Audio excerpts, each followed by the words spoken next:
मागील एक दीड महिन्यापासून शहरामध्ये जे शहर खड्डामय झालं आहे, मंदिर समोर, मस्जिद समोर, शाळांसमोर, हॉस्पिटल समोर, त्या संदर्भात त्यांना मी एक लेखी तक्रार दिलेली की शहरामध्ये जिथं जिथं खड्डे आहेत ते तुम्ही भरा, जिथं लोक राहतात तिथं तुम्ही रोड बनवून द्या.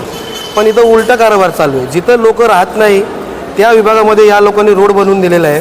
रोड बनण्याचं त्यांची टेंडर त्यांचं चालू आहे. त्या विभागामध्ये येणाऱ्या 2-3 वर्षानंतर लोक राहायला येणार आहे. पण तिथं एवढी गरज काय, एवढं अर्जंट तिथं रोड बनवायची?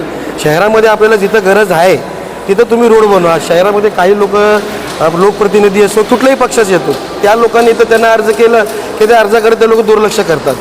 परंतु जिथून त्यांना मला येते, जिथं त्यांना देणं घेणं असतं, तिथं त्या अर्जाचा विचार, त्या अर्जाचा निकाल लवकरात लवकर होतो. तर मी पण यांना 2 वेळा अर्ज केलेला की यार शहरामध्ये जिथं तुम्हाला गरज आहे तिथं तुम्ही रोड बनवा. तिथं न बनवता त्या लोकांनी दुसऱ्याकडे रोडचं काम केलं आहे. त्यामुळे आज विनोद राठोड साहेबांना, जे अंबरनाथ वेस्टचे इंजिनियर आहेत, त्या विनोद राठोड साहेबांना आम्ही एक कुंभकर्णाची प्रतिमाचा एक गिफ्ट दिलेलं आहे. त्यांना एक फोटो गिफ्ट अर्पण केलेलं आहे. कारण की जसं कुंभकर्ण 6 महिने झोपेत असतो आणि 6 महिने जेवतच असतो, तसंच नगरपालिकेचा कारभार चालू आहे. इथं आलं की फक्त खायचं 12 तास 8 तास लोकांचे, आणि घरी गेले की झोपायचं. सामान्य नागरिकाचं काम इथं होतच नाही आहे. तुम्ही इथं बघू शकता 2-2, 3-3 तास लोक बसतात, पण त्यांचं काही काम होत नाही आहे. पण त्यांना मी आज सांगू इच्छितो या माध्यमातून, आपल्या माध्यमांद्वारा, की लोकांमध्ये आणि लोकप्रतिनिधी फरक आहे.